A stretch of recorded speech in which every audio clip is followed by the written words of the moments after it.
سنو نبی پاک صلی اللہ تعالی علیہ وسلم نے ارشاد فرمایا شرک کے بعد جو سب سے بڑا گناہ ہے وہ بدکاری ہے، بے حیائی ہے۔ اور نبی پاک علیہ السلام نے فرمایا کچھ عورتیں ایسی ہیں جو لباس پہن کے بھی ننگی ہیں۔ فرمایا یہ وہ عورتیں ہیں جنہیں اللہ تبارک و تعالی جنت کی ہوا بھی عطا نہیں کرے، خوشبو تک نہیں ملے۔ ان کو یہ سمجھائیں۔ یہ آج کل بڑا عروج ہے شادیوں کا، خواتین مہربانی کریں، اپنے اوپر رحم کھائیں، تھوڑا سا نا پردے کا اہتمام ہو۔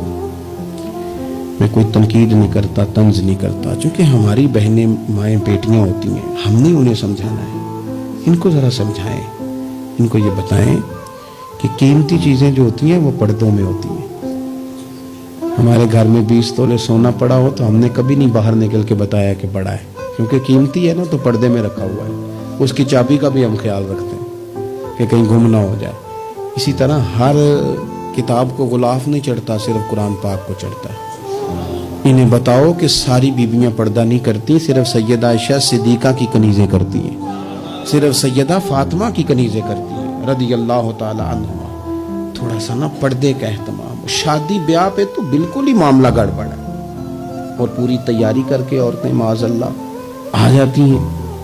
اور یہ تو روکنا ہے ان کے ورثاء نے، ان کے جو ولی ہیں۔ عورت نے جو بناؤ سنگار کرنا ہے وہ تو گھر میں اپنے خامد کو دکھانے کو کرنا ہے، تو وہ گھر میں کرے جب اس کو ضرورت ہو۔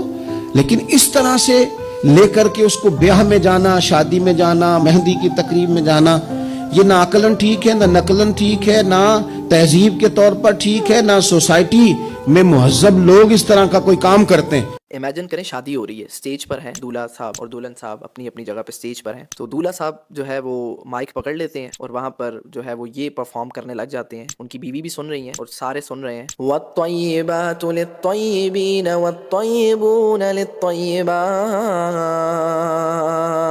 کہ پاکیزہ عورتوں کے لیے پاکیزہ مرد ہیں، پاکیزہ مردوں کے لیے پاکیزہ عورتیں ہیں۔ اللہ نے فرمایا نا هُنَّ لِبَاسٌ لَكُمْ وَأَنْتُمْ لِبَاسٌ لَهُنَّ، کہ میاں بیوی ایک دوسرے کے لیے لباس ہیں، ایک دوسرے کا لباس ہیں، کوئی پردہ نہیں ہے۔ نساؤکم حرث لکم فأتوا حرثکم انا شئتم، تمہاری بیویاں تمہارے لیے کھیتیاں ہیں، ان کی کیئر کرو، ان کی رسپانسبلٹی اٹھاؤ، ان کے لیے محنت کرو، ان کے لیے سیکریفائس کرو۔ ازواجا لتسکنوا الیہا وجعل بینکم مودۃ ورحمہ، اور ہم نے میاں بیوی کو ایک دوسرے کے لیے سکون کا باعث بنایا، ایک دوسرے سے سکون حاصل کریں، اور پھر ہم نے ان دونوں کے درمیان محبت ڈال دی، رحمت ڈال دی۔ وَخَلَقْنَاكُمْ أَزْوَاجًا، اور ہم نے بے شک تم لوگوں کو جوڑوں میں پیدا کیا۔ اسٹیج پر یہ چیز پرفارم ہو رہی ہے، ایسے قرآن پڑھا جا رہا ہے اور سب کو سمجھ آ رہی ہے، تو میں کہتا ہوں مائنڈ بلوئنگ ہو جائے گا۔ ہر جگہ قرآن کو لے آؤ، چھوڑو یہ گانے شانے کا والی، ان کو سائڈ پہ کرو، قرآن کو لے آؤ ہر جگہ، لیکن اس کے لیے ضروری ہے کہ ہم قرآن سمجھیں۔ مین پوائنٹ میرا یہ تھا کہ کیا ہی ایسی بات ہو کہ ہم قرآن کو اپنی ڈیلی لائف میں جو ہے اس کو پڑھیں، خوبصورتی سے اس کو آگے رکھیں، اس کو پریزنٹ کریں، انسٹیڈ آف کہ ہم اس کو ایک سائڈ پر کریں۔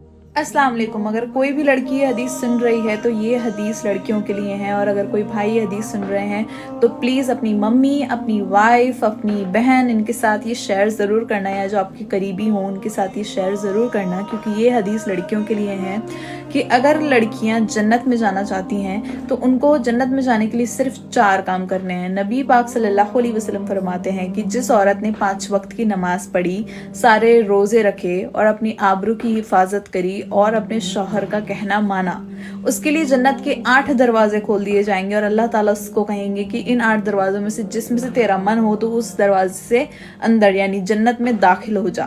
تو آپ کو صرف 4 کام کرنے ہیں: 5 وقت کی نماز، سارے روزے، اپنی آبرو کی حفاظت یعنی کہ پردہ، حجاب، اینڈ اس کے علاوہ اپنے شوہر کی مطلب بات ماننی ہے نا، اس کو اچھے سے رکھنا ہے۔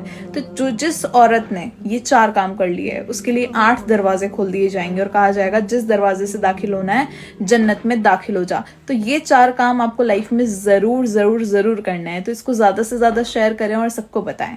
حضرت علی کی بات بڑی خوبصورت لگتی ہے مجھے کہ اپنی جوانی کے دھوکے میں ہرگز مت آنا، یہ عنقریب تم سے چھین لی جائے گی۔